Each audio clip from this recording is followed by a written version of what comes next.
ever dreamed of visiting a magical city where towers touch the clouds and streets smell like fresh bread?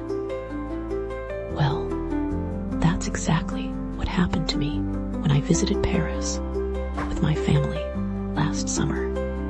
My name is Sophie, and I'm going to tell you about the most amazing adventure of my life. When we first arrived in Paris, I was a little scared. Everything was different from home. The signs had words I couldn't read, and people spoke in a language that sounded like a beautiful song. But Mama squeezed my hand and said, "Sometimes the most wonderful adventures start with a little bit of nervousness." On our first morning, I woke up to the sweetest smell ever. Outside our window, a tiny bakery was making croissants. The baker saw me watching and waved with a friendly bonjour, which means good morning in French. I learned my first French word. Then came the most exciting part, seeing the Eiffel Tower. It was so tall it looked like it was holding up the sky. Did you know it was built over 100 years ago? Papa told me. And it's as tall as 80 giraffes standing on top of each other. I couldn't believe my eyes. While we were looking at the tower, I met a little French girl named Marie.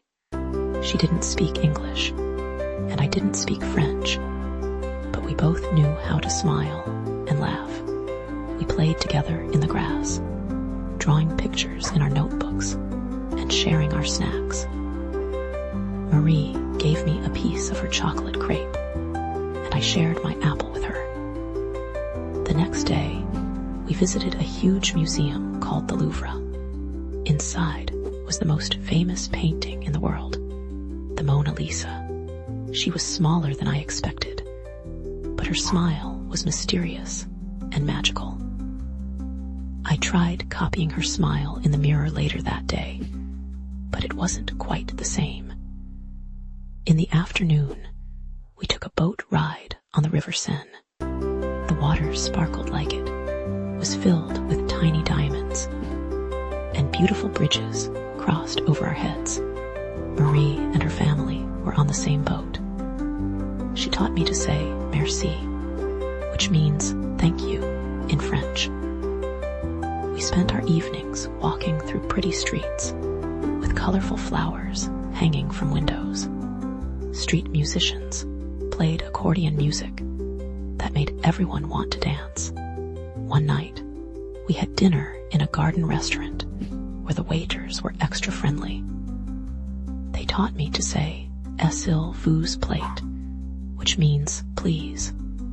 On our last day, Marie and her family met us for a picnic near the Eiffel Tower. We shared baguettes, cheese, and sweet strawberries. Even though we spoke different languages, we had become good friends.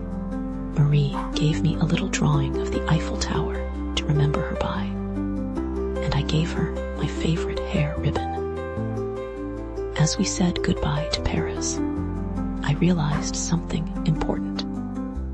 Sometimes the best adventures happen when we're brave enough to try new things.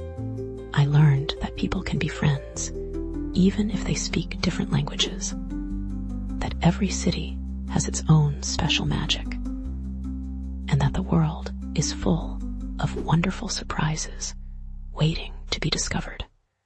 Now, when I look at Marie's drawing of the Eiffel Tower on my bedroom wall, I remember our magical days in Paris, and I know that somewhere in Paris, a little girl named Marie has my ribbon and remembers our friendship too.